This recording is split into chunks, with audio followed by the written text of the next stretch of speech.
ես մանկական տրավմաներ։ Հայրս 2 տարեկանից լքել է ինձ, ու տրավմաները դպրոցական ժամանակվանից, երբ որ զզվում էին ինձ կպնեին, քանի որ ես ունեի մարմնից այրվածք, տենց միշտ ինձ ամեն ինչը եղել է, ես մտածում եի ինչի համար, սենց պետք է լինի։ Ոչ մեկ չէին խաղում իմ հետ, չէին ուզում, սենց միշտ ինձնից ծեծում էին կամ միտեղի ինձ մանկությունս տենց հանցել իմ մայրիկս աշխատելով, ավտոմեքենա լվալով, ինձ սենց պահե մեծացրել է, իմ տատիկս նույնպես հիմա այս կյանքում ունեմ մի հատ տատիկ ու մի հատ մայր։ Արդյոք չունեիր ցանկություն գալու մայրիկից պահանջելու, որ կապ հաստատի հայրիկի հետ, խոսելու նրան, տեսնելու։ Չէ, որովհետև ես երևի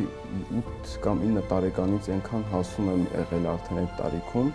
Այսօր եթե հանդիպեիր հայրիկին, ինչ կասեիր, որ անգամ բառ չեմ ուզենա ասեմ։